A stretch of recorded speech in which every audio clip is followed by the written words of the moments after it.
वेदांतेषु यमाहुरेक पुरुषं व्याप्य स्थितं रोदसी यस्मिन्नीश्वरित्यनन्य विषयः शब्दो यथार्थाक्षरः अन्तर्यश्च मुमुक्षुभिर्नियमितं प्राणादिभिर्मृग्यते सहस्थाणु स्थिर भक्ति योग सुलभो निःश्रेयसा यास्तु वह निःश्रेयसा यास्तु वह। आप सभी को नमन करते हुए आज के मेरे वक्तव्य का विषय रहेगा जागृत ज्ञान, आधुनिक विश्व में वैदिक विज्ञान एवं आयुर्वेद का समाकलन। मैं डॉक्टर सुखबीर सिंह आप सभी के सम्मुख उपस्थित हुआ हूं और सभी को धन्यवाद ज्ञापित करते हुए, वेव्स इंटरनेशनल का धन्यवाद ज्ञापित करते हुए मैं सीधे अपनी बात पर आता हूं। वैदिक साहित्य को 4 रूपों में वर्गीकृत किया जा सकता है: मंत्र भाग, ब्राह्मण, आरण्यक और उपनिषद। मंत्र वेद का मूल उत्स मंत्र शब्द से वाच्य है। ऋग्वेद में जो ऋचाएं हमें प्राप्त होती हैं उनको हम मंत्र के नाम से अभिहित कर सकते हैं। ब्राह्मण भाग, ब्राह्मण ग्रंथ उन ग्रंथ रत्नों का समूह है जिनमें मंत्रों की सविनियोग प्रक्रिया व्याख्यायित की गई है। अरण्य भवमिति अरण्यकम, अर्थात जिन ग्रंथों का सूत्रपात, जिनका प्रणयन अरण्य में हुआ, उनको अरण्यक कहा गया। इस तरह उपनिषद शब्द सदरली सातने धातु से निष्पन्न होता है। मैं मानता हूं कि वह ज्ञान जिससे अज्ञान का नाश होकर आत्मज्ञान की ओर मनुष्य अग्रसर होता है और अंततोगत्वा सभी दुखों के नाश का सामर्थ्य प्राप्त करता है, उसको उपनिषद शब्द से हम लोग अभिहित कर सकते हैं और यह आज भी प्रासंगिक है। सुधीजनों, वैदिक साहित्य को मैं वैदिक विज्ञान कहना पसंद करूंगा क्योंकि वैदिक साहित्य में ऐसा एक भी मंत्र नहीं है जिसका वैज्ञानिक महत्व ना हो। उदाहरण के रूप में हम देख सकते हैं अग्नि सूक्त का यह मंत्र, प्रतव्यसिम नव्यसिम धितिम अग्नये वाचो मतिम सहस सूनवे भरे अपाम नपाद्यो यह वसुभि सह प्रिय होता पृथिव्याम ने सीदत ऋतु। यह ऋग्वेद के अग्नि सूक्त के इस मंत्र में अपाम नपात शब्द का प्रयोग हुआ है जिसका शाब्दिक अभिप्राय होगा जलों का नाती अथवा पुत्र। वह अग्नि जलों का पुत्र है, वह अग्नि जलों का नाती है। आचार्य सायण इसके लिए लिखते हैं अद्भय औषधय औषधिभ्यो अग्नि इत्यग्ने नप्तृत्वम। वस्तुतः ऋग्वेद के इस मंत्र में पूरी वर्षण प्रक्रिया का हमें क्रम प्राप्त होता है। एक और उदाहरण द्रष्टव्य है, तावाम वास्तुनि उष्मसी गमध्य यत्र गावो भूरि श्रृंगायास। विष्णु सूक्त के प्रस्तुत मंत्र में भूरि श्रृंगा गावो अयास यह पद विचारणीय है।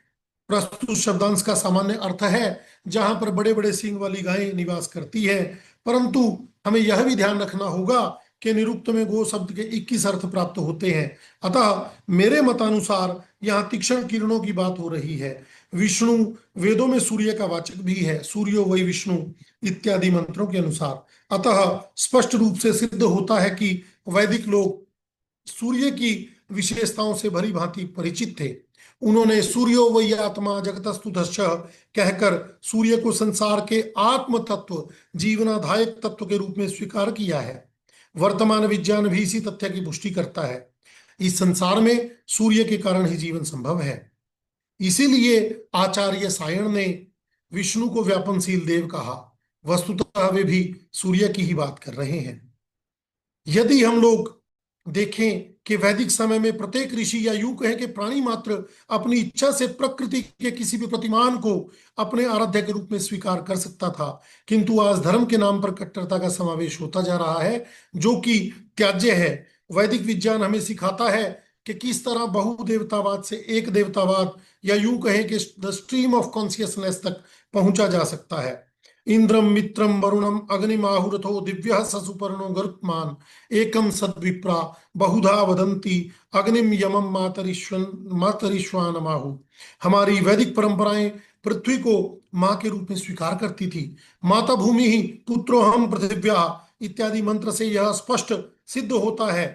हम वैदिक परंपरा अनुयायी लोग स्वस्मयी स्वल्पम अन्यस्मयी सर्वम, अपने लिए कम और औरों के लिए ज्यादा, इस भाव को आत्मसात करके वसुधैव कुटुंबकम, पृथ्वी ही एक परिवार है, हम यूनिवर्सल विलेज या ग्लोबलाइजेशन की बात करते थे।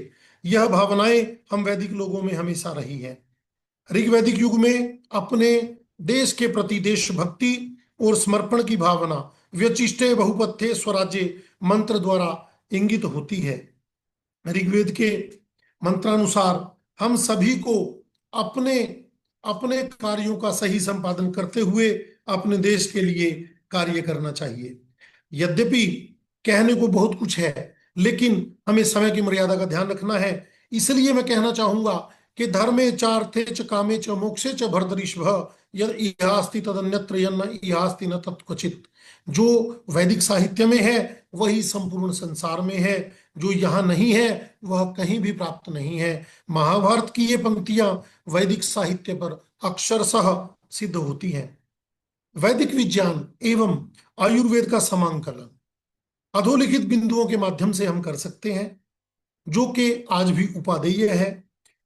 सर्वप्रथम हमें ईश्वरीय तत्व का समाकलन, वैदिक साहित्य की दार्शनिक चेतना का समाकलन, वैदिक साहित्य में नारी चेतना का समाकलन, आयुर्वेद के मूल तत्व पंचकोश की अवधारणा का समाकलन और आयुर्वेद के मूल तत्व अन्न ब्रह्म की अवधारणा का समाकलन। ये मैंने अपने इस शोध पत्र में इन इन तत्वों को, इन इन बिंदुओं को इंगित किया है। दिग्मात्र मैं पढ़ना चाहूंगा आपके समक्ष। ईश्वरीय तत्व का समाकलन, मानव मात्र की जिज्ञासा वृत्ति सृष्टि के आदिकाल से ही पारमार्थिक सत्ता के अन्वेषण की रही है। इसी कारण से मानव ने उस परम सत्ता को बहुविध रूपों में अन्वेषित किया है। ईश्वर एक है अथवा अनेक, वह देवता रूप है, अमूर्त है अथवा अनिर्वचनीय है, यह प्रश्न सदा ही मानव मात्र की नवोन्मेषशालिनी प्रज्ञा को आंदोलित करता रहता है। पौरस्त्य और पाश्चात्य विद्वानों ने अपने अपने मतानुसार इस विषय पर समाधान प्रस्तुत किए हैं, किंतु बिना वेद तत्व को जाने अथवा वैदिक मंत्रों या मत को आत्मसात किए बिना संपूर्ण अन्वेषण ईश्वरीय तत्व विषयक अधूरा जान पड़ता है। अतः अन्य अन्य विषयों की मूलोत्पत्ति के अन्वेषणार्थ जैसे वेदों की शरण लेनी पड़ती है, ठीक उसी प्रकार परम तत्व ईश्वरीय सत्ता की चर्चा भी वेदों अथवा षडंगों के बिना अधूरी है। यह सुस्पष्ट तथा सर्वमान्य तथ्य है कि इस संसार की प्राचीनतम लिखित सामग्री ऋग्वेद के रूप में समुपलब्ध होती है तथा ऋग्वैदिक सूक्तों में देवता विधान दृष्टिगोचर होता है। वस्तुतः देवता शब्द का निर्वचन करते हुए यह जो कहा गया देवोदाना द्योतना दीपनाद वा, यह इसी ओर इंगित मात्र होता है। इस संसार में ऋग्वेद में देवताओं की कुल संख्या 33 है, जैसा कि मैकडॉनल्ड ने अपनी पुस्तक में पृष्ठ संख्या 15 से 38 तक लिखा है। और भारतीय परंपरा इसमें कहना चाहती है कि एक सद्विप्रा बहुधा वदंती। इसी तरह आचार्य यास्क का उपयुक्त विभाजन जो है वह भी हमें कहीं ना कहीं द्वासुपर्णा सयुजा सखाया समानम वृक्षम परिशस्व जाते तयोरन्य पिप्पलम स्वादवत्ती अनश्च अनन्यो अभिचाकसीति। निरुक्तकार यास्क ने बहुदेवतावाद तथा एक देवतावाद का चिंतन समुचित रूप में किया है। उनके मत में देवताओं की एक ही आत्मा है। महाभाग्यात देवता एक आत्मा बहुधा स्तूयते, ऐसा हमें वर्णन प्राप्त होता है। इसके अलावा जो अपि व उभय विधास्यु, इस तरह का भी विधान हमें प्राप्त होता है कि अनेक प्रकार के देवता हैं। लेकिन जो एक मैकडॉनल्ड महोदय का मत भी मैं यहाँ इंगित करना चाहूंगा, जैसा कि उन्होंने कहा, the true gods of the Veda are glorified human beings inspired with human motives and passions, born like man but immortal. वस्तुतः मैं इस मत का अनुयायी नहीं हूं। मैं इस दिशा में निरुक्त दिशा को ही श्रेयस्कर मानना चाहूंगा, जो आचार्यों ने कहा कि चेतना अचेतन विकर्ण धर्मित्वात् आत्मानं विकुर्वतो अस्य अन्य देवता प्रत्यंगानि भवन्ति। वही भारतीय परंपरा, वही वैदिक परंपरा के एक सद्विप्रा बहुधा वदंती। इसी कारण हमारे यहाँ ब्राह्मणे निष्कारणो धर्म षडंगो वेदो ध्येयो यश्च ऐसी भावना प्राप्त होती है। ईश्वर के साधक अन्वेषक का यह धर्म है कि वह बिना किसी प्रयोजन के सत्य का अध्ययन करे, क्योंकि वेद रूपी विराट अथवा परमेश्वर का ज्ञान की भाव न्याय ऐसी सर्वोत्कृष्ट रूप है यदि हम सांग रूप में वेदाध्ययन करेंगे। जो आचार्य यह आक्षेप करते हैं कि वेद तो गोचारण के समय चरवाहों द्वारा गाए गए वृथा प्रलाप आलाप मात्र हैं, क्योंकि वेदों में अक्षादि पदार्थों की जो अचेतन है चेतन देवता मानकर स्तुतियां उनकी प्राप्त होती हैं, वे एक देश विकृतम अनन्यवद भवति इस सिद्धांत का अनुशीलन अवश्य करें। और यदि हम यह माने कि बहुदेवतावाद का निषेध करें तो अभिव्याप का आधार का सर्वस्मिन आत्मास्ति यह व्यर्थ पड़ेगा। इसलिए हमें यह मानना पड़ेगा द स्ट्रीम ऑफ कॉन्शियसनेस, ईश्वर, विराट पुरुष, परमात्मा, भगवान सभी रूपों में देवताओं का समष्टि रूप है। और यदि हम पुरुष शब्द के निर्वचन पर ध्यान देंगे तब हम पाएंगे कि पुर्यते सप्तभी धातुवीति पुरः शरीराणि तस्मिन से ते पुरुषादो पुरुषो वा, अतः हम सभी के इस नश्वर शरीर में अधिष्ठित आत्मा विशेष पुरुष रूप सिद्ध होता है, जो कि ऋग्वेद वर्णित विराट पुरुष का अंश मात्र है। एतावानस्य महिमा अतो जायाश्च पुरुषः पादोस्य विश्वभूतानि त्रिपादस्य अमृतम दिवि। वैदिक साहित्य की दार्शनिक चेतना, जैसा कि मैंने पहले कहा कि वेद समस्त ज्ञात अज्ञात विद्याओं का मूल उत्पत्ति स्थल है, अतः वर्णनीय विषय के उपक्रम में वैदिक साहित्य में हमें दार्शनिक चेतनाओं का समाकलन आवश्यक करना होगा। हमें वैदिक साहित्य में सृष्टि विषयक, जीवोत्पत्ति विषयक, अध्यात्म की अवधारणाओं के बारे में सांसारिक भौतिकतावाद से पृथक होकर चिंतन मनन एवं विचार करना, ये जो विचार सरणी है इसको प्रशस्त करना, यह दर्शन शब्द से मेरा अभिप्रेत है। वस्तुतः इस संसार के समग्र कार्यकलाप दर्शन शब्द से परिलक्षित होते हैं। आत्मज्ञान स्वकीय ज्ञान ही दर्शन है। वस्तुतः स्वस्य ज्ञानमिति दर्शनम दृश्यते अनेनिति दर्शनम, अर्थात जिनके द्वारा इन उत्तरों का, इन प्रश्नों का उत्तर प्राप्त हो कि मैं कौन हूं, कहां से आया हूं, जीवन क्या है, संसार क्या है, क्या ईश्वर की सत्ता पारमार्थिक है, इत्यादि प्रश्न जहां विश्रांति प्राप्त करते हैं उसे दर्शन कहा जाता है। ऋग्वेद में ऋतंच सत्यंचाभिधातपसो अध्यजायत एवं ये यज्ञेन दक्षिण्या समक्ता इंद्रस्य सख्यम अमृतत्वम मानस, इस तरह के जो ये मंत्र प्राप्त होते हैं, इनमें जो ये वैदिक साहित्य है, वैदिक रचनाएं हैं, प्रत्येक मंत्र अपने आप में दार्शनिक उद्भावनाओं को उद्भाषित करते हुए पग पग पर भ्रांत मनुष्यों को सन्मार्ग पर लाने का प्रयास करते हैं। अधिक क्या कहूं, मनुष्य को नारकीय जीवन से स्वर्गीय जीवन प्राप्त करते हुए वैश्वानर हमारा यह वैदिक साहित्य ही बनाता है।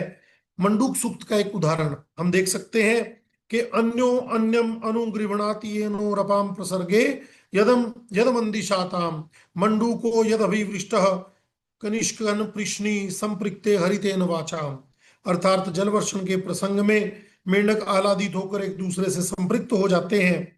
वस्तुतः यह मेंढकों के व्याज से प्रकृति एवं पुरुष का संयोग व्यंजित हो रहा है। वस्तुतः गरुत्मान मनुष्य अपने सामर्थ्य के अनुसार वैदिक विज्ञान के अध्ययन से जात वेदः बन सकता है। वैदिक साहित्य में नारी चेतना, नारी एवं उसके महत्व को इंगित मात्र कर देना भी मानवीय बुद्धि के सामर्थ्य में नहीं है। मेरा विचार है कि जिस निर्मल परम शक्ति से संसार का आविर्भाव हुआ वह निश्चित रूप से या तो स्वयं नारी होगा या नारी का हृदय अवश्य रखता होगा। वैदिक साहित्य आद्योपांत नारी चेतना से युक्त है। शायद इसी कारण देवता शब्द स्त्रीलिंग शब्द है।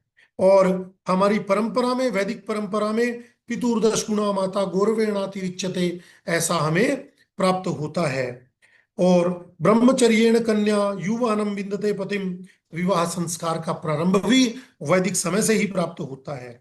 इसके अतिरिक्त हम मान सकते हैं कि उस समय में नारी चेतना आधुनिक विश्व से समुन्नत थी।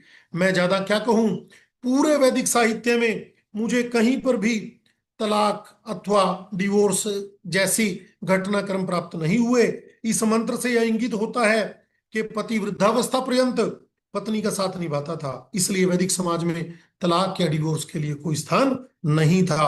अतः नारी को, हमारी माताओं को तलाक का दंश नहीं झेलना पड़ता था, जो आज के आधुनिक समाज की विभीषिका है।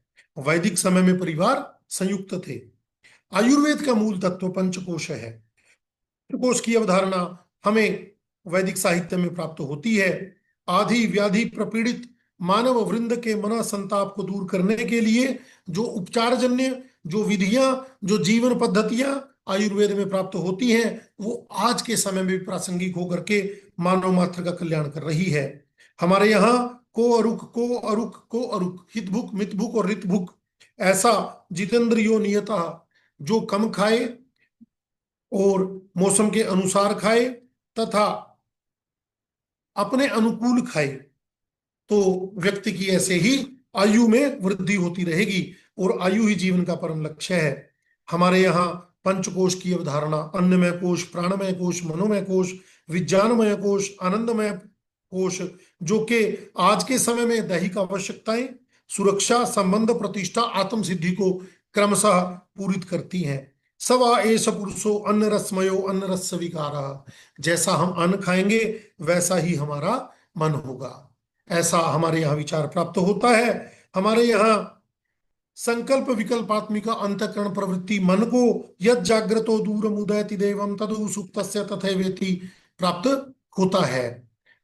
इसलिए मैं कहना चाहूंगा कि हमें आज भी वैदिक साहित्य का और आयुर्वेद का भली भांति अध्ययन, अध्यापन, चिंतन करना चाहिए, ताकि हम लोग इनकी आज भी जो व्यवहार्यता बनी हुई है उसका मानव मात्र के लिए, विश्व के लिए प्रयोग कर सकें। इन्हीं शब्दों के साथ सभी को नमन करते हुए सर्वे भवन्तु सुखिनः, सर्वे सन्तु निरामया, सर्वे भद्राणि पश्यन्तु, मा कश्चित् दुःखभाग् भवेत्। धन्यवाद।